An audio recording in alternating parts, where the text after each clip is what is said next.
대전 MC 라디오 3830 상담실, 오늘은 골다공증과 임플란트에 대해서 알아봅니다. 도움 말씀에 바른길 치과의 정규령 원장입니다. 안녕하세요. 네, 안녕하세요. 네. 자, 임플란트, 이 잇몸뼈 치조골이 중요하잖아요. 네. 그렇다 보니까 골다공증과도 연관이 많이 있고, 또 우리 질문 주시는 내용 중에서도 이 골다공증 있는 분들 임플란트를 할 수 있는지 없는지 많이 물어보시잖아요. 그래서 오늘 골다공증과 임플란트 어떤 상관관계가 있는지 자세히 들여다보겠습니다. 자, 먼저 골다공증 어떤 질환인지부터 짚어볼까요? 네, 이 골다공증이란 질병은요, 뼈의 양과 질 이 두 가지가 모두 감소하면서 뼈의 강도가 약해져서 골절이 일어날 가능성이 높은 상태를 말합니다. 네. 좀 전에 뼈의 양과 질이라고 말씀드렸는데요. 뼈의 양은 골 밀도이고요. 뼈의 질은 뼈의 구조, 교체율, 무기질화, 미세 손상 등을 말합니다. 네. 그런데 이런 골다공증이란 질병이 치과와 관련이 있는 이유는요. 좀 전에 말씀하신 것처럼 임플란트 시술을 할 때 임플란트 나사가 뼈와 직접적으로 접촉을 하기 때문입니다. 예. 청취자 입장에서 단도직입적으로 질문을 드리자면, 이 골다공증이 있으면 임플란트 시술 할 수 없는 건가요? 이게 골다공증이 있다고 예. 하더라도요. 임플란트 시술이 불가능한 것은 아닙니다. 치과에서는 이 치조골의 성질을 크게 4가지 정도로 나누고 있는데요. 네. 뼈가 나무처럼, 그러니까 강목처럼 너무 단단해도 좋지가 않고요. 썩은 고목처럼 형태는 분명히 나무인데 너무 푸석해서 쉽게 부서져도 좋지는 않습니다. 이제 뼈가 적당히 단단한 게 가장 좋긴 하죠. 네. 하지만 이제 뼈가 나무처럼 엄청 단단하더라도 또는 썩은 고목처럼 푸석거리더라도요. 임플란트 시술은 가능합니다. 단지 시술 과정에서 약간의 어려움이 있을 뿐입니다. 네. 일단 뼈가 단단하면 임플란트 시술을 하는데 좋을 것 같은데, 앞서 오히려 어려움이 있을 수 있다 이렇게 말씀하셨어요. 네, 이건 어떤 의미일까요? 임플란트 시술할 때 가장 먼저 해야 할 게요. 임플란트 나사가 들어갈 구멍을 치조골에 파는 것입니다. 그런데 이제 뼈가 너무 단단하면 뼈를 뚫는 드릴이 회전하면서 뼈를 파내는 것이 아니라 그 자리에서만 회전하는 경우가 생기거든요. 그럼 열이 발생하겠죠. 네. 이제 물론 차가운 생리식염수를 뿌리면서 수술하니까 열이 발생하더라도 금방 식힐 수는 있습니다. 그런데 이제 문제는 뼈 속에 들어간 드릴이 회전을 할 때입니다. 이제 뼈 속에서 드릴이 회전을 하잖아요. 네. 그런데 뼈가 너무 단단하면 뼈가 쉽게 깎이지 않습니다. 그러면서 열이 상당히 많이 발생을 하거든요. 네네. 이제 뼈 바깥은 차가운 생리식염수가 열을 금방 식힐 수 있는 반면에 뼈 안쪽까지는 이런 생리식염수가 충분히 들어가지 못하거든요. 그래서 잘못하면 뼈에 화상이 생기기도 합니다. 뼈 속에서 생긴 열 때문에 뼈에 화상이 생길 수도 있다. 네네. 그러면 임플란트 나사가 뼈와 잘 붙을 수 있는 건지, 그런 경우에도 어떻습니까? 네, 이제 뼈에 화상이 생기면요. 겉으로는 알 수가 없어요. 예. 이제 임플란트 나사를 식립하고 나서요. 1에서 2주, 이제 길게는 한 달 정도 지나야 알 수 있거든요. 이제 임플란트 나사 주변의 뼈가 녹아버립니다. 이게 엑스레이로 이 정도의 시간이 지나면 이제 표시가 나거든요. 네. 그럼 임플란트 나사를 제거하고 다시 시술을 할 수밖에 없습니다. 네. 그래서 이런 부분이 생기지 않도록 하기 위해서요. 뼈가 단단하다면 뼈에 생긴 그 열을 식혀가면서 시술을 하거든요. 네네네. 그래서 이제 보통의 뼈에 비해서는 임플란트 시술 시간이 약간 길어질 수밖에 없습니다. 그렇군요. 네. 앞서 이게 뼈가 너무 단단해도 오히려 임플란트 하는데 좀 문제가 생길 수 있다, 좀 이렇게 어려워질 수 있다 말씀하셨는데, 그렇다고 해서 내가 뼈의 그 강도를 선택할 수 있는 건 아니잖아요. 이게 그렇죠. 좀 덜 단단해져라, 아니면은 뼈가 너무 무르면 좀 더 단단해져라, 이렇게 주문을 외운다고 해서 그게 가능한 일도 아니고, 결국은 환자 입장에서는 선택할 수 없는 일인데, 앞서 말씀하실 때 뼈가 너무 단단한 경우에는 임플란트 시술할 때 어려움이 있다 말씀하셨고 그 이유를 설명해 주셨습니다. 근데 이와 반대로 골다공증처럼 뼈가 좀 푸석푸석해서 약한 경우에도 임플란트 시술이 어려울 수 있겠다 이렇게 말씀하셨는데 그 이유를 좀 더 자세히 들여다보죠. 네, 이게 단단한 뼈와 다르게요. 뼈의 상태가 무르잖아요. 네. 그러면 이땐 임플란트 나사가 들어갈 구멍을 만들기 위해서 이제 드릴을 윙하고 작동시키잖아요. 네. 그러면 이 드릴이 아무런 저항감 없이 뼈 속으로 푹 들어가 버리는 경우가 생깁니다. 네네. 뭐랄까 이게 허공으로 들어가는 느낌이 들거든요. 이제 이런 경우에는요. 뼈를 최대한 보존해야 임플란트 나사 식립을 성공할 수 있는데요. 네네. 이제 그때는 뼈를 파내지 않고요.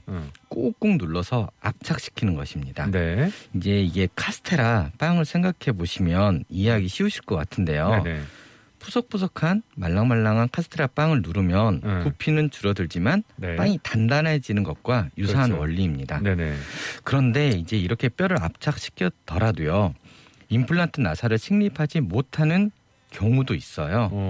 그만큼 뼈가 굉장히 무르다는 거거든요. 예. 이럴 땐 이제 뼈 이식만 시행하고 뼈가 좀 더 단단해질 때까지 약 3개월 이상 기다린 후에 다시 임플란트 시술을 하는 경우도 있습니다. 그렇군요. 뼈 이식을 시행하고 나서 좀 기다렸다가 다시 시술을 하는 경우도 있는데 네.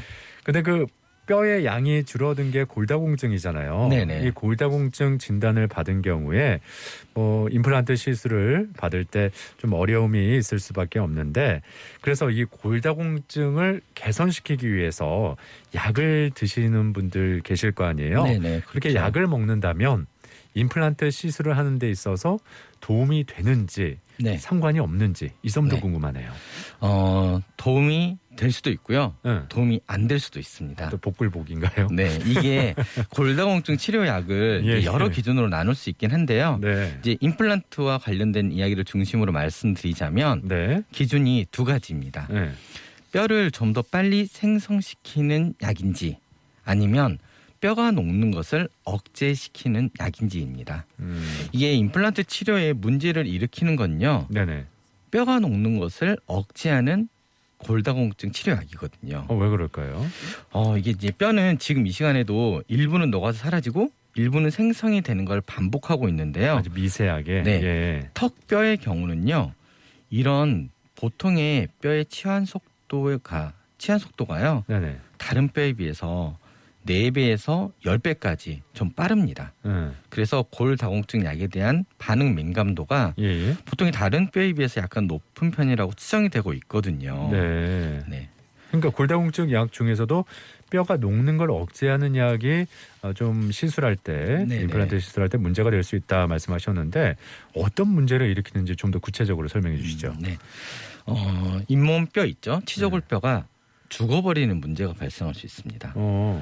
네, 신기하죠? 예, 이게 뼈가 녹는 걸 억제하는데 치조골 뼈가 죽어버리다니요, 그렇죠? 예. 다른 말로는 이제 뼈 괴사라고 하는데요. 네. 이렇게 일단 뼈 괴사가 일어나잖아요. 그러면 초기에는 잇몸 일부가 헐고요, 뼈가 드러나거나 잇몸에서 농이 배출되는 증상이 나타납니다. 네. 그래서 이렇게 턱뼈 괴사가 일단 발생하면요, 통증을 가라앉히고 뼈의 감염을 억제해서 상태가 더 악화되는 것을 막아야 하는데요. 네네. 이제 필요한 경우는 뼈의 괴사를 막기 위해서 골다공증 약을 중단해야 할 수도 있습니다.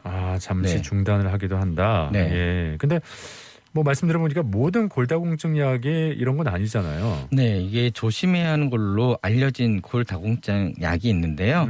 바로 좀 어려운 단어인데 비스포스포네이트와 데노수마비입니다.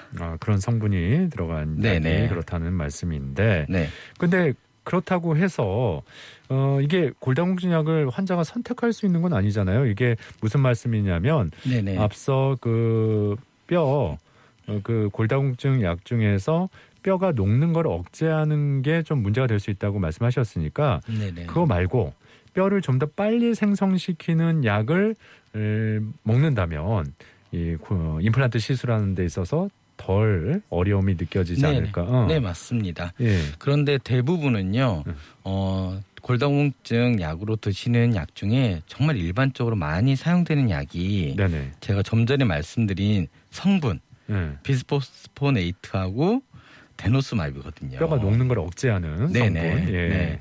이게 뼈가 잘만 생성된다면 얼마나 좋겠습니까? 예, 예. 그래서 있는 뼈를 최대한 보존을 먼저 해야 되거든요. 아, 네. 그냥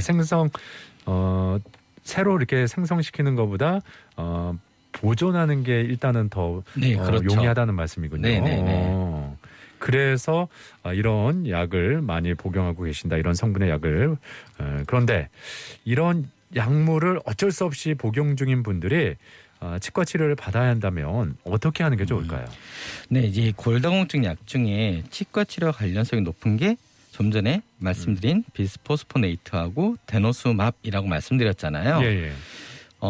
그런데 이제 이런 약을 복용하시더라도요, 이제 뼈가 괴사되는 게 나타나려면요, 대부분 10년 이상 복용을 했을 때는 자연스럽게 뼈 괴사가 나타날 가능성이 커요. 네. 그런데 이제 치과 치료를 하는 데 있어서, 특히 임플란트 치료를 하는 데 있어서 그러면 몇 년까지 계속 복용하면 괜찮은 건지, 몇 년 이상 복용을 하면 이게 약을 끊어야 되는 건지 이 네네. 기준점이 있거든요. 치과 치료 받을 때 잠시 약을 중단해야 되는 경우 네. 예, 기준. 예. 약 복용 기간의 기준점이 3년입니다. 3년이요. 골다공증 약. 예. 네, 예를 들어서 이제 위 약물을요, 좀 전에 말씀드린 약물을 3년 미만으로 복용 중이고요. 네. 별다른 증상이 없잖아요. 그러면 그냥 약 복용을 잠시 중단하고요. 네. 바로 발치나 임플란트 시술을 해도 된다고 알려져 있어요. 예. 그런데 이게 3년 이상 꾸준히 오랫동안 복용 중이시라면요, 시술하기 전에 3개월 정도는요 복용을 중단하는 게 좋습니다. 일정 기간 길게 복용을 중단해야 되네요. 네, 예. 이렇게 복용을 하지 않고 시술을 하다가요, 네. 잘못하면 발치나 임플란트 시술 때문에 턱뼈 괴사가 나타나 버릴 수도 있거든요. 네, 네. 그렇군요. 골다공증과 임플란트에 대해서도 함께 전해드렸습니다. 지금까지 도움 말씀에 치과의 정기룡 원장이었습니다. 수고하셨습니다. 네, 수고하셨습니다.